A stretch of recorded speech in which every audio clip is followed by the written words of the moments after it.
22 de junho de 1941. O exército alemão avança sobre a fronteira soviética. Tanques Panzer avançam sobre postos de fronteira desmantelados enquanto bombardeiros de mergulho atacam Minsk e Lviv. Aldeias queimam em seu rastro e, atrás das pontas de lança blindadas, marcham membros do grupo Einsätze, que são esquadrões da morte móveis nazistas. Junto com nacionalistas locais, eles ouviram judeus e comissários políticos se dirigirem para suas sepulturas recém-cavadas. Colunas de prisioneiros soviéticos tropeçam para o oeste sob coronhas de rifle, e o avanço alemão parece imparável. Longas colunas de refugiados obstruem os trilhos a leste enquanto as forças armadas alemães, a Wehrmacht, correm em direção a Leningrado e Moscou. Entre as forças que limpam estradas, tomam depósitos ferroviários e identificam elementos hostis, que também incluem mulheres e crianças de minorias, estão formações nacionalistas locais que saúdam os nazistas não como invasores, mas como libertadores do terror de Stalin. O colaborador nazista mais infame nos primeiros dias da invasão da União Soviética é Stan Bandera. Stan Bandera nasceu em 1º de janeiro de 1909 na vila ucraniana de Stary Ugrovy, então parte do Império Austro-Húngaro.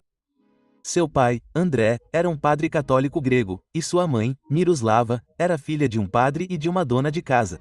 Quando Stan tinha 5 anos, a Primeira Guerra Mundial chegou ao vale onde eles viviam. Trincheiras zigue-zagueavam pelos pomares. Soldados exigiam grãos e as salas de aula fechadas para que o jovem Stepan aprendesse com seus pais. O armistício de 1918 pôs fim à Primeira Guerra Mundial, mas também significou o fim do Império Austro-Húngaro. No entanto, o fim da guerra não trouxe paz à região da Galácia. Na Europa Oriental, muitas etnias lutavam por sua liberdade e tentavam estabelecer seu próprio estado. Os ucranianos não foram exceção, pois fundaram a República Popular da Ucrânia. No entanto, os poloneses, cujo antigo estado foi restaurado após o fim da Primeira Guerra Mundial, também estavam interessados no mesmo território. As tropas polonesas lutaram contra voluntários ucranianos pelo controle de Lviv, a capital da região, e em 1919, a vitoriosa nova República Polonesa absorveu a Galácia Oriental.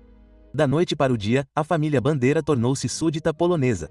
Policiais poloneses chegaram. A língua ucraniana foi suprimida e uma bandeira branca e vermelha substituiu as cores azul e amarela de uma Ucrânia independente de curta duração que Stan começou a amar.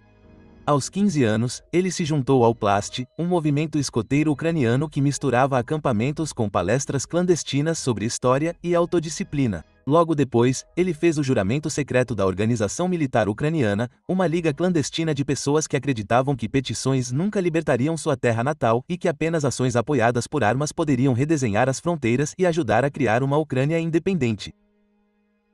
Em 1927, Stefan Bandera se formou no ensino médio na cidade de Istri e entrou para a Faculdade de Agronomia da Universidade Politécnica de Lviv. As salas de aula não conseguiam segurá-lo. Após escurecer, ele escapava para os quartos do sótão, onde conspiradores mais velhos o ensinavam a falsificar documentos, misturar tinta invisível e decorar senhas. No início, ele distribuía panfletos pedindo aos estudantes que boicotassem cerimônias oficiais organizadas pelas autoridades polonesas.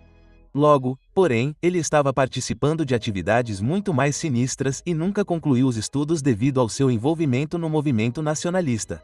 Fevereiro de 1929 viu o nascimento de uma rede maior e mais disciplinada, a Organização dos Nacionalistas Ucranianos, ou com apenas 20 anos, Bandera entrou como soldado de infantaria, mas subiu na hierarquia com uma velocidade surpreendente. Ele lidava com a propaganda do movimento e também viajava de trem noturno com nomes falsos, discursava em salões apertados de vilarejos e construía linhas de correio que levavam cartas dos Cárpatos para a costa do Báltico. Seus seguidores não apenas pintaram prédios do governo polonês com alcatrão e sabotaram postes telefônicos, mas também atacaram políticos locais. Quando 2 militantes assassinaram o deputado polonês Tadeusz Owicki em 1931, Bandera supostamente ordenou que sinos de igreja fossem tocados em Lviv para declarar os assassinos mártires, pois eles foram condenados à morte como assassinos e terroristas. A violência na Polônia entre guerras se intensificou. Nacionalistas ucranianos roubaram cofres de agências dos Correios para financiar armas e dinheiro, detonaram bombas em exposições oficiais e organizaram boicotes contra lojas estatais. O clímax ocorreu em 15 de junho de 1934, quando um atirador da ONU atirou no ministro do interior da Polônia, Bronisław Piratowski. Bandera foi preso em Lviv e julgado por seu envolvimento no complô para assassinar Patski e também por ser um líder da ONU. Ele foi condenado por terrorismo e sentenciado à morte, mas a sentença de morte foi posteriormente comutada para prisão perpétua. Quando a Alemanha nazista invadiu a Polônia em 1º de setembro de 1939 pelo oeste e a União Soviética atacou em 17 de setembro pelo leste, a Polônia entrou em colapso em questão de semanas. De acordo com uma história, Bandará escapou da prisão depois que ela foi abandonada pelos guardas. De acordo com a outra, ele foi libertado da prisão. De uma forma ou de outra, Bandera mudou-se primeiro para Lviv. Mas depois de perceber que a cidade seria ocupada pelos soviéticos, ele se mudou para Cracóvia, a capital do governo geral ocupacional da Alemanha, onde oficiais da Abwehr, a inteligência militar alemã, viram potencial em qualquer grupo preparado para lutar contra a União Soviética em um futuro próximo. Bandera, usando o codinome Cônsul II, cooperou com a Abwehr. Seu objetivo era executar atividades de distração contra a União Soviética após o ataque da Alemanha.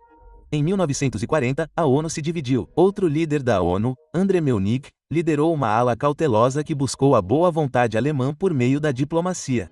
Militantes mais jovens se uniram à Bandera, formando o que se tornou a UNB, batizada em sua homenagem. Ambas as facções pregavam o nacionalismo radical e compartilhavam slogans antissemitas, mas Bandará exigia uma revolução rápida.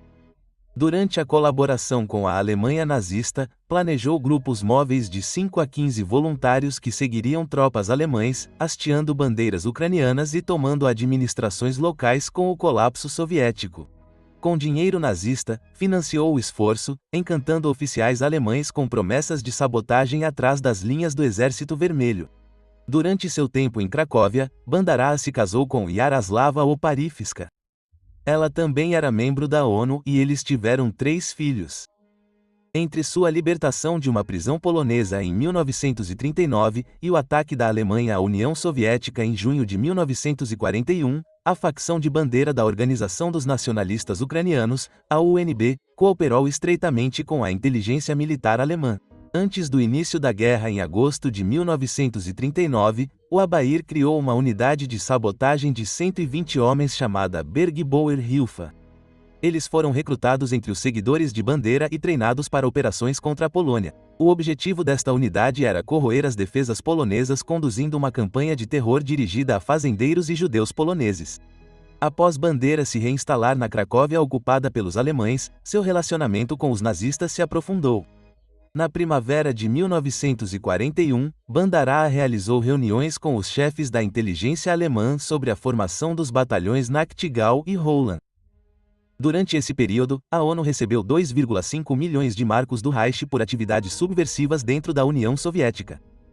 Stim Bandera garantiu aos alemães que essas unidades, juntamente com pequenos grupos móveis que já estavam se infiltrando no território soviético, garantiriam as linhas de avanço alemães assim que a fronteira fosse cruzada. Esse arranjo posicionou seu movimento como um parceiro auxiliar na campanha oriental de Hitler, mesmo antes do início da Operação Barbarossa, que era o codinome para a invasão alemã da União Soviética. Em 22 de junho de 1941, Hitler lançou a Operação Barbarossa. Enquanto os Panzer avançavam leste, os grupos de Bandera cruzaram a linha de frente. Em 30 de junho, na recém-capturada Lviv, membros do movimento Bandera proclamaram um Estado ucraniano soberano. Milícias usando braçadeiras combinando começaram a prender judeus e supostos colaboradores soviéticos. Essas atividades terminaram em ataques violentos. Não há evidências de que Bandera, ainda em Cracóvia, tenha apoiado ou participado ativamente dos ataques de Aviv ou de atos de violência contra civis judeus e poloneses. Mas ele estava bem informado sobre a violência e não conseguiu ou não quis instruir unidades militares nacionalistas ucranianas para proteger as minorias. Suas atividades em relação à independência da Ucrânia tiveram curta duração. As autoridades alemãs solicitaram que a declaração de independência fosse retirada, mas Bandera recusou. Poucos dias depois, Bandará foi preso, mantido em Berlim e posteriormente enviado para o bloco especial de prisioneiros do campo de concentração de Sachsenhausen. Era um tipo específico de prisão usado para presos políticos de alto escalão e fugitivos de alto risco. Durante seu encarceramento no campo, foi possível que a esposa de Bandera, Arislava, o visitasse e o mantivesse em contato com seus seguidores. Seu relacionamento com os alemães não era o ideal. Por exemplo, 2 de seus irmãos, Alexander e Vasil, foram enviados para Avites, onde foram assassinados. Enquanto isso, unidades leais à UNB e à Bandeira formaram o Exército Insurgente Ucraniano UPA nas florestas de Volyn e lutavam contra nazistas e soviéticos, ao mesmo tempo em que massacravam moradores poloneses e judeus em uma campanha brutal de limpeza étnica. Bandaraa, graças à visita de sua esposa, conseguiu entrar em contato com outros líderes da UNB, e alguns acreditam que ele foi um dos orquestradores do terror que ocorreu em Volyn e na Galácia Oriental. Entre 1941 e 1944, a ala militante da UNB traduziu seu slogan, Ucrânia para os ucranianos, em derramamento de sangue sistemático. Os ataques de Lviv, julho de 1941, lançados por milícias da ONU, resultaram no espancamento e fuzilamento de milhares de judeus. 2 anos depois, o exército insurgente ucraniano, formado e liderado principalmente por membros, se voltou contra a minoria polonesa e judaica da região, coordenando ataques noturnos a fazendas e vilas religiosas em Volyn e na Galácia Oriental. Os ataques geralmente aconteciam de tal forma que uma unidade da UPA entrava na vila fingindo ser guerrilheiros soviéticos. Os homens se separaram, entraram nas casas e exigiram comida dos moradores. Enquanto isso, a vila foi cercada e todos os poloneses que passavam por ali também foram detidos. Na vila de Paroslá, guerrilheiros da UPA ordenaram que todos os moradores se deitassem e os amarraram sob o pretexto de que estavam prestes a realizar um assalto a um transporte ferroviário alemão que passava nas proximidades. E se os moradores da vila fossem encontrados amarrados, isso serviria como prova para os alemães de que os poloneses não cooperaram com a UPA no ataque. Nem todos os moradores de Paroslá acreditaram neles, pois alguns deles falavam ucraniano. Mas, por estarem desarmados, não tiveram escolha a não ser fazer o que lhes foi ordenado. Quase todos os poloneses da vila foram assassinados com facas e machados. Idosos, mulheres e crianças, incluindo um bebê de 6 meses que foi preso a uma mesa com uma faca. Apenas 12 poloneses sobreviveram, incluindo Witold Koadzinski, um menino de 12 anos com fratura no crânio por golpe de machado. Isso também fazia parte da luta de Bandeira pela independência da Ucrânia. Nesses ataques contra a população civil, estima-se que de 60 a 120 mil civis foram assassinados. Os nazistas, em 1944, com o avanço do Exército Vermelho, buscaram qualquer força para deter o avanço soviético. Em setembro de 1944, Bandeira saiu do campo de concentração de Zeichenhausen após prometer comandar as operações anticomunistas. Encontrou-se com líderes da ONU Libertos, planejando a luta contra a União Soviética. Um exemplo foi a ideia de lançar de paraquedas unidades ucranianas na retaguarda das forças soviéticas que avançavam e criar o caos. Com o colapso da frente, os planos ficaram irrelevantes. Após a guerra, Bandeira e sua família se mudaram várias vezes pela Alemanha, na época ocupada por aliados ocidentais. Políticos e diplomatas soviéticos e poloneses exigiram sua extradição, chamando-o de terrorista responsável por milhares de mortes. Oficiais da contra-espionagem americana discordaram. Eles o consideravam extremamente perigoso, mas também valioso demais para ser entregue aos soviéticos, pois ele conhecia o movimento clandestino ucraniano e era um habilidoso combatente anticomunista. Sob um acordo secreto chamado Operação Anias, Washington bloqueou discretamente os pedidos poloneses e soviéticos. Como resultado dessas atividades, Bandaraa mudou-se bastante na Alemanha do pós-guerra e, no final, estabeleceu-se em Munique, outrora um reduto dos nazistas. Bandaraa também estava trabalhando pela independência da Ucrânia após o fim da Segunda Guerra Mundial, e o Kremlin queria que sua voz fosse silenciada. Eles tentaram ao longo dos anos encontrá-lo e sequestrá-lo para a União Soviética. Quando a paciência soviética finalmente se esgotou, a infame KGB, a agência de inteligência da União Soviética, enviou o jovem ucraniano Bohdan Stachinsky para executar Bandeira. O KGB treinou Stachinsky a usar uma pistola que lançava gás venenoso de uma cápsula de cianeto esmagada. O gás foi projetado para induzir parada cardíaca, fazendo com que a morte da vítima parecesse um ataque cardíaco. Stachinsky havia usado a arma para matar outro político ucraniano, Lev Rebet, em 1957. Em 15 de outubro de 1959, ele usou uma versão aprimorada da mesma pistola de gás para assassinar Stim Bandeira em Munique. Desta vez, a KGB obteve êxito e Bandeira, então com 50 anos, foi morto no local. No dia 20 de outubro de 1959, Bandaraa foi sepultado em Munique e 2 anos depois sua esposa e 3 filhos se mudaram para Toronto, no Canadá. Bandaraa ainda é lembrado por muitos como um herói nacional ucraniano. Ele é visto por esse grupo de pessoas principalmente por sua luta pela independência da Ucrânia, seja na luta contra a Polônia ou contra a União Soviética.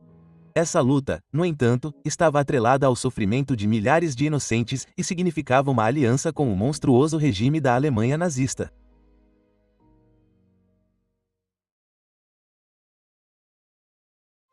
Obrigado por assistir ao World History Channel. Não deixe de curtir, se inscrever e clicar no sininho de notificações para não perder os próximos episódios. Agradecemos e nos vemos na próxima no canal.